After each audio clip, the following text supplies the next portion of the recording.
Yo la team, c'est la liche, j'espère que vous allez bien. Nouvel épisode, comme vous pouvez le voir, un peu plus posé, en mode canapé. Ça va être un épisode un peu différent cette fois. Ça fait bien longtemps que vous m'avez pas vu, alors je me suis dit qu'il fallait un peu faire renaître la chose, on va dire. Sachant qu'on a des maxi bangers à arriver très prochainement, donc je me suis dit que vraiment, il fallait vous donner des news avant que je vous montre ce qui arrive. C'est aussi l'occasion de faire le bilan sur cette année et je vais prendre mon bigot et je vais passer en revue un peu toutes les images que j'ai dans mon caméra raw et vous montrer, vous expliquer tout ce que je n'aurais pas pu vous montrer pendant cette année parce qu'il y a forcément des choses qu'on ne peut pas montrer, etc. ou que j'arrive pas dans le feu de l'action à vous expliquer. Donc c'est un peu une vidéo qui va regrouper tout ça, ça va être un peu un micmac. Bref, plein d'infos hyper intéressantes sur le team, que ce soit sur cette année passée ou sur ce qui va arriver. Donc let's go!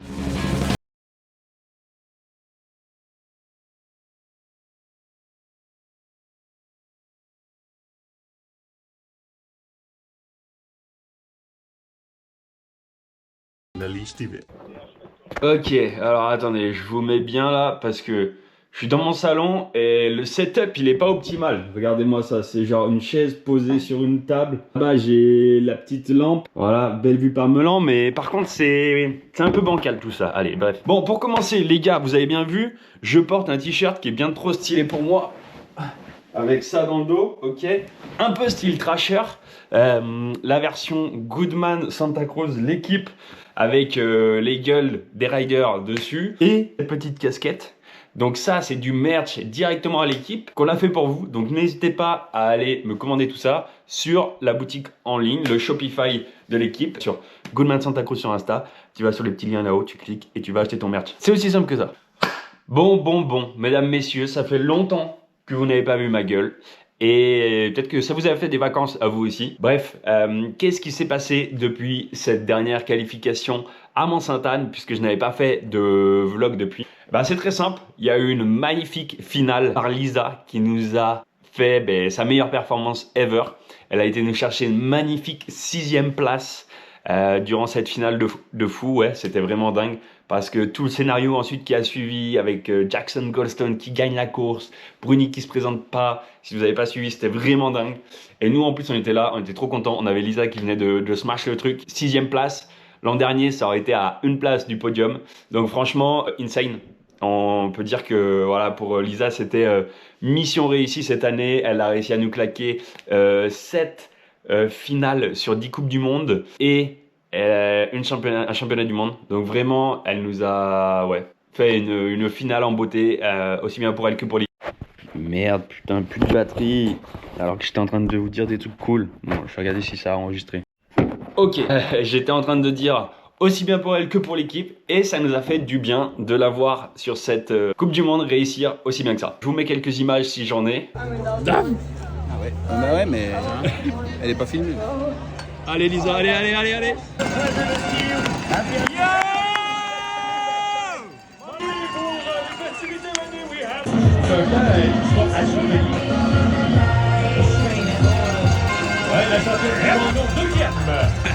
lady who sat on top of the World Championship podium back until last week and picking up her.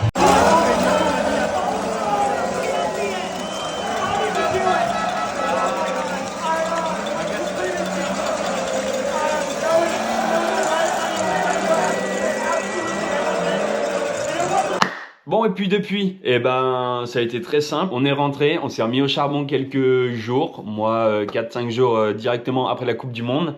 Il y avait des trucs à fignoler, à ranger, à mettre en place avant que je ne parte. Prendre quelques vacances parce que cette saison a été longue, épuisante. Pas forcément physiquement, mais nerveusement, il s'est passé beaucoup de choses. Donc voilà, 2 semaines, kitesurf, etc. au Maroc. C'est quelque chose que j'aime bien faire.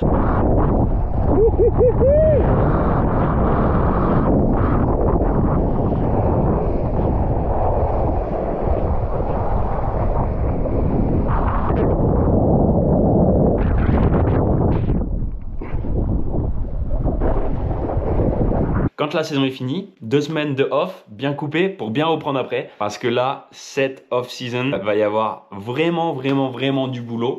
Et des news super excitantes d'ailleurs. Donc voilà en gros ce qui s'est passé. Les riders ont fait de même. Tom est resté au Canada. Les autres ont commencé à échapper des pistes. Nathan avait son poignet encore cassé, donc il fallait qu'il se remette doucement. Lisa avait une opération, du coup, si vous avez suivi, elle avait le scaphoïde qui était un peu en vrac. Elle avait une opération sur son scaph à faire pour repartir de la meilleure des manières. Bref, tout le monde s'est un peu posé, remis à plat, remis à zéro pour repartir dans des bonnes conditions. Et là, du coup, je pense que si vous suivez la Liche TV, vous vous dites mais qu'est-ce qu'il faut en ce moment la Liche, où en est le team, etc. Je pense qu'il y a pas mal d'interrogations. D'ailleurs, je reçois pas mal de demandes si on arrête avec Santa Cruz l'an prochain, qu'est-ce qu'on fait? Beaucoup de gens me demandent un peu sur Instagram. Alors bon, déjà, je vous rassure, on n'arrête pas du tout avec Santa Cruz. Si on vend des vélos, c'est que c'est des vélos qu'on a à vendre, qui nous ont été soit donnés, soit prêtés, qu'on a à dispo et qu'on met en vente pour financer le team. Là, en gros, on avait des e-bikes. On a déjà vendu 2 Vala en taille M. Il nous restera un Vala en taille L à vendre très prochainement. On aura surtout des Enduro, des Bronson à vendre en taille M mais L. Donc n'hésitez pas à venir vers moi pour me demander les prix et les montages au niveau des V10. Malheureusement, ils sont déjà tous vendus. Ça, c'est victime de notre succès chaque année. Les montages sont fous, naturellement, ils partent super vite. Donc non, on n'arrête pas avec Santa Cruz, mais simplement, on met en vente le matos du team dont on va plus servir puisque très prochainement, on va recevoir des nouvelles pièces, de nouveaux sponsors et on va remonter des bikes de ouf. Et donc, on se sépare des bikes de l'année 2025 pour construire les bikes de l'année 2026 qui devraient arriver dès là, en cette fin d'année. On a notre Titou national qui est au garage un peu tous les jours en ce moment et qui devrait l'être de plus en plus l'année prochaine, qui charbonne à fond là-dessus, donc ça c'est cool. Ok, aussi en ce moment là cet après-midi je dois valider le dossier à l'UCI puisque la date a changé. Si vous vous souvenez, je vous disais que 15 janvier 2025 on avait une deadline au niveau de l'UCI pour envoyer nos dossiers, savoir si on serait wildcard, pas wildcard, dire le nombre de personnes qu'on a dans le team, faire plein de choses de ce genre. Et bah cette année ils l'ont changé, ils l'ont mis au 15 novembre. Du coup, ça veut dire qu'on a fait 2 inscriptions auprès de l'UCI dans la même année. Ouais, c'est le petit fun fact. Mais en gros, voilà. On est en train de faire ça cette fois au 15 novembre parce que... Bah, je sais pas trop. Bref, parce que en vrai, c'est aussi bien qu'on soit fixé assez vite. Ben nous, comme d'habitude, on va demander le statut wildcard parce que malheureusement, on n'est pas dans les 15 premiers teams. Et je vais m'expliquer un peu là-dessus. Et on verra bien si on l'a. Si on l'a, c'est cool. Si on l'a pas, c'est pas grave. On sera dans les 8 wildcards par événement. Et du coup, pourquoi le statut wildcard? Et pourquoi on n'est pas dans les 15 premiers? Eh ben, je vais pas vous mentir. On s'est battu pour ça cette année. Mais malheureusement, pour 80 points seulement, on est 16e. Ouais, on a un peu le démon, mais c'est la vie. Les 4 meilleurs riders de l'année, c'est leurs points UCI sur l'année qui comptent. Et malheureusement, on est 80 points derrière Giant, donc ça fait chier. On est 16e, juste derrière Giant Factory. Et je vais vous dire quand même devant qui on est. On est 16e, donc juste derrière Giant Factory. Derrière nous, il y a Scott Downhill Factory. Ensuite, il y a Framework, ensuite il y a Aeon Racing, Continental Atherton qui sont 20e, Pivot Factory Racing avec Bernard Carr, etc. qui sont 21e. Et ensuite d'autres plus petits teams, 7-8 teams. En vrai, Goodman Santa Cruz, on est vraiment à la porte des gros teams, voire même on en a déjà battu certains et ça fait super plaisir. Ok, je pense que ça fait un moment là que je parle, je me rends pas compte sur les points UCI, les trucs et tout. Donc je pense mardi ou mercredi prochain, j'espère, je croise les doigts, j'aurai un vlog vraiment très stylé à vous annoncer qui sera un gros changement pour Goodman Santa Cruz pour l'année prochaine. Stay tuned parce que ça va être un vrai banger. Bon les gars, juste là, c'est midi. Ah, du coup, vous l'avez capté, je vais grailler un petit truc. Oh, vous commencez à connaître, mais voilà, je les garde parce que c'est le sang de la veine. Y-Food, donc là ils nous ont sorti des petits goûts qui ont l'air sympas. Creamy Cookie, Apple Cinnamon. Ouais, je vais goûter, tiens, Creamy Cookie, je pense que je vais bien aimer, mais je vais attendre un petit peu. Là j'ai envie de goûter pomme, cannelle. Donc très simple, repas à boire rapidement, parce que là je suis en train de tourner la vidéo. 34 grammes de protéines, il y a 26 vitamines, c'est gluten free, il n'y a pas de lactose, c'est riche en fibres, c'est riche en protéines, donc n'hésitez pas, franchement c'est un repas à boire en bouteille. Ou voilà, juste vous êtes dans votre journée mais vous avez besoin de grailler assez en speed, et bah c'est toujours la bonne solution. Merde, j'ai pas secoué avant, il faut secouer, et puis ben voilà, tu bois ton repas. Apple Cinnamon, petit banger. Creamy Cookie, savoir à quoi ça ressemble. Et Ouais, vraiment super bon. En tout cas, moi j'adore. À chaque fois, ça me permet d'être actif, de manger en speed quand j'ai besoin. Donc vraiment trop cool. Bon, et puis vous le savez, on est le 13 novembre, il y a les Black Friday, machin, tout qui arrive. Donc là, c'est l'occasion d'avoir moins 30% sur leur site. Et avec mon code que je vous mets en description, vous avez moins 5% en plus de ces 30% de réduction.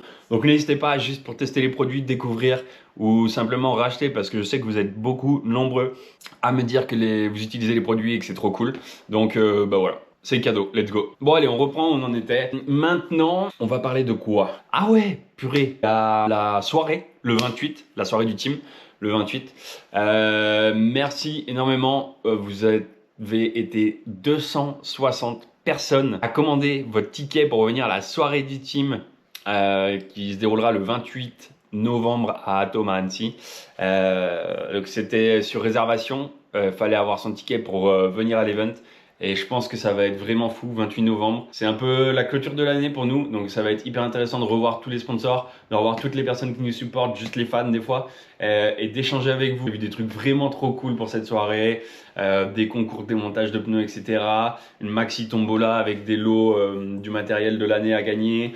Ça va être vraiment ouf. Et d'ailleurs, merci beaucoup à tous ceux qui nous ont suivis sur les réseaux sociaux, Instagram, et qui ont été au taquet pour prendre leur ticket. On est clairement victime de notre succès. On pensait que ça allait mettre beaucoup plus de temps à remplir une salle de 300 personnes. Au final, 48 heures.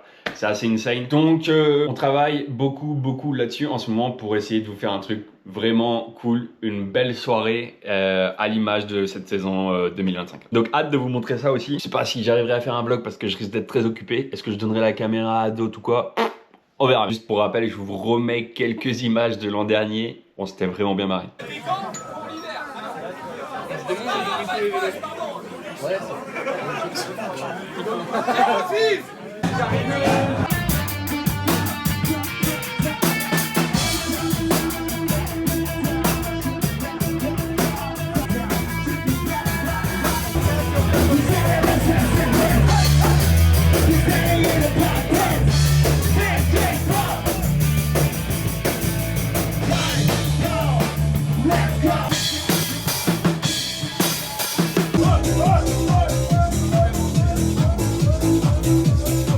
Bon, puis les news, pour 2026, pour Goodman Santa Cruz, il y en a beaucoup. Il y en a que je peux dire, il y en a que je peux pas dire. Il y aura un changement de partenaire majeur, vraiment stylé, qui va rendre le bike encore plus haut de gamme. Et on reste sur Santa Cruz, on reste sur le même matos d'ordre général, juste il y a un sponsor qui va changer. Et ouais, franchement c'est une bonne nouvelle. Vous aurez des news là-dessus bientôt. Bah, les pilotes concrètement restent les mêmes, ou si c'est pas le cas, je vous redonnerai des nouvelles plus tard, mais je suis en train de faire l'enregistrement à l'UCI, donc voilà. Et ouais, regardez.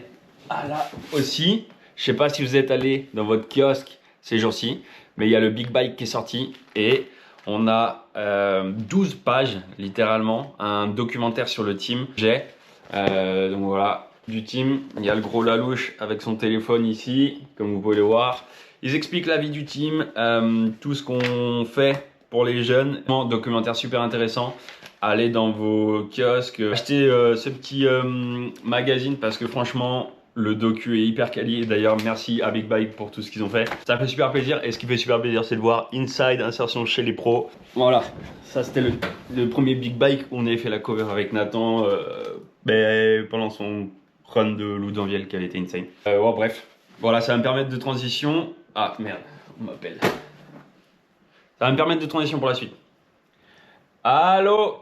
Voilà, on s'y remet, on est de retour. Maintenant, ce que je vais faire, c'est que je vais prendre le caméra roll et je vais passer en revue un peu les petits trucs que vous auriez manqué cette année. Que peut-être que des fois je vais me redire parce que j'oublie ce que je mets dans les vlogs. Mais je vais vous montrer un peu les fun facts, les trucs qui n'ont pas forcément tout été montrés. Je vais essayer de vous l'imager avec des photos, des vidéos. Voilà. Let's go. Bon, on commence du coup, première Coupe du Monde à la Pologne. Genre, pendant que nous, on prenait l'avion, pendant ce temps-là, les gars, David, Titou, eux, les mécanos, c'était abusé, se faisaient du 12, 15, 20 heures de route non-stop. Et majoritairement, il faut savoir que, ça vous l'avez pas vu du coup, le DAV qui conduit se met en mode trucker, il bouge pas, bon bec à droite et bam. Il s'enfile les 20 heures, no problème. Et généralement, il ne laisse pas le volant à qui que ce soit à côté. Là, je suis en train de voir La première nuit aussi en Pologne, on avait fait une installation à cause du jour. Dans nos accommodations, en fait, vu qu'on n'a pas un budget monstre, on n'est pas tous à l'hôtel dans des 4 étoiles avec des lits doubles pour tous. Et ça fait que des fois, on se retrouve un peu à faire des micmacs dans les installations pour que tout le monde puisse dormir un peu de manière confortable. Qu'on se retrouve à faire des méthodes un peu à l'arrache. Je crois que je l'avais mis ça dans le premier vlog. Et je vois que là, par exemple, on avait cassé la douche. Et ça, c'est l'enfer. C'est le truc le plus commun d'un taf de team manager, c'est de prévenir les gens du Airbnb qu'une chose a été remplacée, cassée, bougée à droite, à gauche, parce que c'est l'enfer. À chaque fois qu'on prend des accommodations, il nous arrive toujours une couille. Cette année, c'est abusé, il nous est toujours arrivé une couille. La douche là, qui s'arrache en Pologne, la baie vitrée qui était cassée à Lenzerheide en Suisse alors qu'on avait un putain de logement. Des trucs que j'ai pas montré, vous voyez, mais qui nous arrivent tout le temps et qui me bouffent du temps, mais de malade. Des à côté de la compétition, mais qui sont juste chiant. Ah oui, aussi, autre fun fact que là je vais vous montrer, mais pas vraiment trop. Je transfère vers mon ordi. C'est que toute l'année, en fait, on discute avec des marques pour parler de l'année qui suit. Et là, on était en Pologne. On était quoi? C'était le 18 mai. On parlait déjà de 2026. Et on se faisait déjà présenter des prototypes 2026 alors qu'on était quoi, début, milieu 2025. Ça c'est un peu le quotidien aussi. Sur les Coupes du Monde, lorsque vous êtes team manager, vous vous faites présenter des produits, des futurs produits qui arrivent dans les années à venir. Et ouais, aussi c'est fréquent de savoir que tel vélo va sortir avec telle couleur, en avance avec tel moteur, etc. Et tout ça, des infos de team manager et des bruits de paddock. Aussi, on sait déjà que telle marque va développer un nouveau vélo dans X ou X années. On sait aussi en avance, certains teams ou marques vont être bankruptes. Ça, c'est des choses qui sont... On se sent quand même un peu privilégié en tant que team manager. Et personne interne au paddock Coupe du Monde parce que c'est des infos qu'on a en avance et c'est toujours assez excitant et très cool de savoir. Toujours dans les mésaventures qui nous arrivent que à Loudanviel il y avait le lit qui avait cassé mais littéralement sous le poids de Tom dans la nuit. La propriétaire ne voulait pas nous croire, elle pensait qu'on allait sauter sur le lit comme des sauvages. Mais le lit s'était littéralement effondré sous Tom en pleine nuit. Ah ouais, aussi en avant-première, on s'était fait présenter du coup les ratchets et les nouvelles roues de DT Suisse déjà à Loudanviel qui sont au final sorties bien plus tard, je crois vers Lenzerheide. Mais nous on roulait déjà avec. Voilà, ça c'était des choses que je pouvais pas vous montrer quand j'étais sur le paddock en Coupe du Monde à Loudanviel. Je savais très bien qu'un jour ou l'autre on allait pouvoir vous montrer ces choses-là. Et c'est le jour. Ah ouais, aussi, là je vous envoie une photo. Ça c'était le champagne, si vous vous souvenez, j'étais allé acheter du champagne pour la 4e place de Ponte à Loudanviel. On a un producteur de champagne qui d'ailleurs va nous aider là pour la soirée, qui nous a dit les gars vous me faites de la peine, franchement arrêtez d'acheter du champagne tout pourri dans des vieux supermarchés, je vous envoie une caisse de champagne et d'ailleurs merci à lui, c'est Kevin Beaulieu, champagne de qualité hyper bon et maintenant on est normalement servi pour pouvoir péter les champagnes l'an prochain et ça c'est des fun facts trop cool qui grâce à la chaîne sont hyper intéressantes parce que au final en montrant notre quotidien on se retrouve avec des personnes qui sont là, qui regardent la chaîne YouTube et qui derrière se disent mais comment je pourrais moi les aider de toutes les manières possibles. Merci énormément. Et d'ailleurs ça me fait penser qu'on travaille pour 2026, donc si jamais vous payez trop d'impôts, si jamais vous avez envie de aider une structure comme la nôtre, un don à une association c'est défiscalisable à 66%. Donc voilà, toute personne qui paye des impôts ici, que ce soit une société, un privé ou quoi que ce soit, vous pouvez nous donner de l'argent à l'association et nous on saura quoi en faire. Ça rentrera dans notre budget et ça nous aide à participer aux Coupes du Monde. On a déjà pas mal de donateurs que je remercie dans cette vidéo énormément, qui ont compris le système et dont des personnes qui ont des grosses boîtes et tout et qui savent comment ça marche. Et voilà, si vous voulez rejoindre l'aventure, on peut vous remettre un Sarfac. Voilà, si jamais vous voulez aider le team, vous savez de quelle manière le faire. Voilà, bref.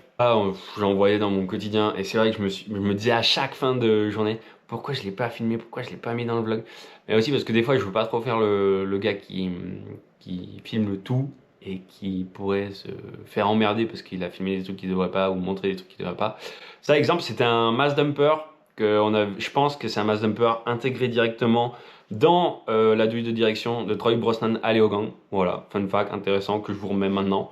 Ok, je sais maintenant pourquoi j'avais envie de faire cette vidéo.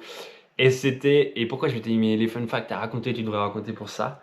C'est parce que des fois il nous arrive des des trucs. Là, on était au retour de Léogang. Il fallait qu'on rentre à la casa et il fallait qu'on attende 17 h pour dépiter parce qu'en gros, quand notre course elle est le samedi, mais qu'elle cross-country, on peut pas enlever les pits avant le dimanche 17 h pour conserver une intégrité dans les paddocks. Et donc là, on avait attendu 17 h et au moment de démarrer le camion, plus de batterie. Donc déjà, la merde, ça nous a fait chier. Et ensuite, on arrive à destination. Bien sûr, je m'étais fait flasher en Suisse, sinon c'était pas rigolo. On arrive à destination et je regarde l'état des pneus et j'hallucine. On était à la corde, les gars. On aurait pu faire péter les pneus en plein milieu de l'autoroute. On avait le parallélisme, enfin c'est même plus le parallélisme, c'est la géométrie carrément du camion qui était complètement fucked up. Donc il a fallu qu'on renvoie au garage le lendemain parce qu'on repartait sur une course en Italie. Mais les pneus, regardez-moi ça, comment ils étaient rincés. Autant de trucs que je ne montre pas dans les vlogs.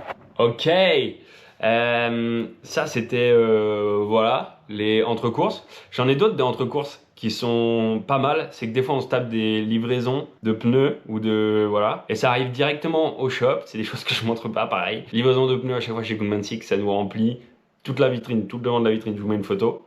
Et aussi le même jour, on a des belles surprises comme par exemple un passionné, un fan de Goodman Santa Cruz qui nous fait à chaque fois des chefs-d'œuvre en bois. Mais là, je vous mets une photo. On avait eu la réception de l'art qui nous avait délivré ce jour-là. C'est vraiment magnifique. D'ailleurs, si vous êtes à la soirée le 28, vous pourrez le voir parce qu'on va le mettre en expo, c'est tellement beau. Ok, qu'est-ce que j'ai d'autre comme pépite à vous montrer, les gars? Ah ouais, je sais pas si on devrait le montrer. Bon, pour les jets, en gros, on devait avoir une tenue un peu particulière. On avait travaillé sur une maquette, une tenue pour un sponsor. On avait travaillé sur une maquette. Et franchement, la tenue aurait été un banger absolu. J'espère qu'on va pouvoir la faire cette année parce que juste vous mettre la maquette comme ça en speed, c'était vraiment joli. Et je suis vraiment deg que ça ne soit pas fait. Pareil, ça c'est un truc sur lequel dans mon taf de tous les jours je travaille, mais au final des fois il y a des trucs qui sortent, des trucs qui sortent pas. Mais c'est quand même du travail qui est fait. Hop, voilà, je passe comme ça, voilà. Ça aurait été joli, ça aurait été bien sympa. Voilà, quelque chose aussi que je montre pas. Voilà, ça c'est classique shit aussi quand on est sur les voyages. Souvent je me retrouve dans cette position.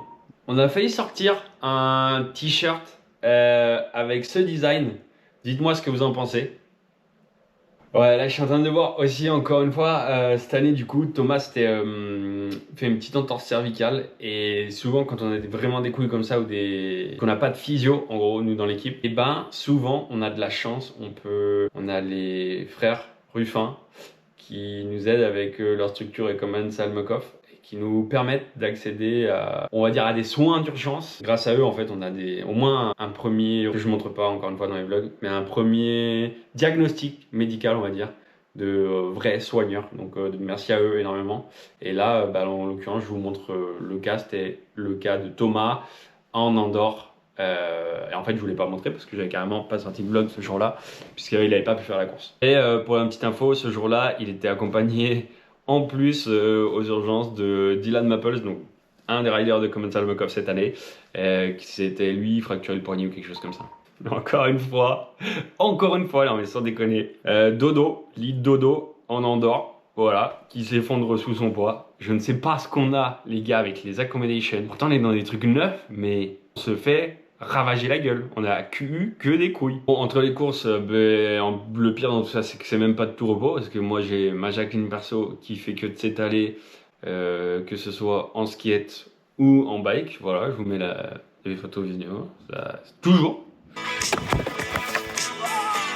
Entre les courses, moi je fais de l'assistance sur terrain, on va dire. Aussi entre les courses que je monte pas, on a toujours ce bon vieux Tony, qui prend hyper soin de son état capillaire. Voilà, je vous mets des photos. On dirait le pingouin là dans l'âge de glace, je crois. Ah ouais, aussi, sur beaucoup de Coupes de France, Dave n'est pas présent pour la méca, qui est donc le mécano de Nat. Donc c'est hyper fréquent de voir le Nat se démonter son petit bike tout seul. Voilà, photo de nouveau. Lui qui se fait sa fourche, son ressort là, tranquille, au KLM. D'ailleurs, entre les courses, c'est que je ne vlog pas, bien évidemment. J'avais monté cette bête tout en haut. Merde, je sais plus c'est quoi le nom de la balade. Montagne Dancing. Il n'y avait pas du tout le droit aux motos. Bref, je me suis retrouvé là-haut. En plus, j'arrive, garde forestier, boum, qui m'ont mis la main dessus. Pas de chat, mais il en a vu ce scooter et franchement, c'est un vrai petit banger. C'est le Fellow, Fellow, F-E-L-O, qui est partenaire du team, qui est un peu la même marque que Sedna, qui sera visible aussi à la soirée, on va le mettre en expo. D'autres choses que je montre pas dans le vlog aussi, ça m'arrive souvent d'aller dîner avec des sponsors. Et au final de retrouver des potes. Donc ça c'est des choses que naturellement je vais pas montrer, je vais pas arriver avec ma caméra comme ça au dîner comme un vieux gag là. Donc il y a aussi des petits avantages, des petites parties cool où ouais on mange dans des beaux endroits pour parler avec des marques, voilà. J'adore repasser dans mon téléphone, je revois des bangers. Là, on était au championnat du monde et je voyais mon bon Patrice Aflatet discuter avec un rider. Voilà, derrière le camion, comme ça au KLM. Je vais pas mettre la tête du rider juste pour conserver l'identité du boy, mais voilà, des petites choses qu'on voit dans les paddocks qui traînent. Bon, et puis voilà, ça y est, on est arrivé à Mont-Sainte-Anne là dans mon téléphone. Bon, bah bien sûr, je vous mets une petite photo tranquille de Ponte qui nous ravitaillait en bière. Et on arrive sur la fin de tout ce que je pouvais avoir à vous montrer, que j'avais pas forcément mis dans les vlogs cette année, et que je pensais intéressant de vous montrer aujourd'hui et que je pouvais vous montrer. Voilà, c'est la fin en gros des un peu fun facts de mon tel et de ce que je pouvais vous montrer en images, etc. Si on doit faire un bilan de la saison, ça s'est quand même de manière générale bien passé. On a eu bien sûr des hauts, on a eu bien sûr des bas. Là, je pense que c'est dans beaucoup d'équipes. Forcément, il y a des équipes qui réussissent mieux que d'autres. Nous, je dirais que pour l'équipe qu'on est, les budgets qu'on a, etc., on a quand même eu donc un top 5 en élite.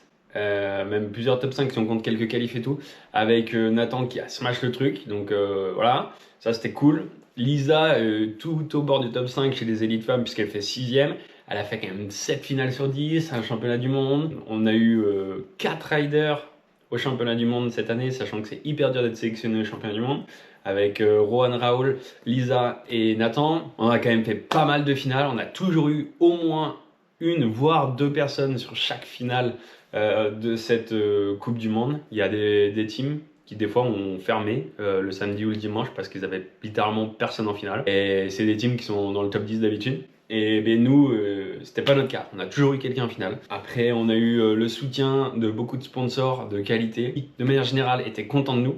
Donc, job done. Franchement, de manière générale, et dites-nous dans les commentaires ce que vous pensez de notre saison, ce qu'a été nos highlights, nos up, nos down. En tout cas, nous, on est vraiment très contents de ce qu'on a fait cette année, qu'on soit fiers de ce qu'on a réussi à faire quand on a réussi à les faire.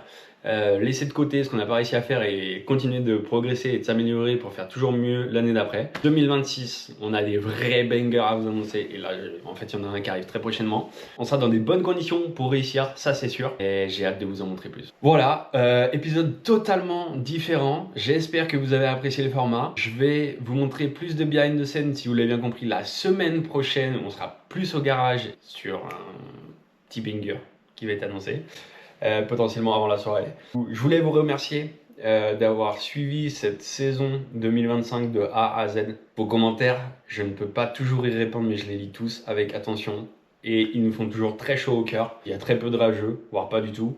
Et quand il y en a, welcome, c'est pas grave. Donc merci énormément d'avoir suivi cette saison de Coupe du Monde. Là, on a fait une petite pause, mais ça va que repartir de plus belle. Et plein de news à vous annoncer. Donc encore une fois, si vous voulez supporter l'équipe, let's go. Allez acheter le merch et la casquette, le t-shirt.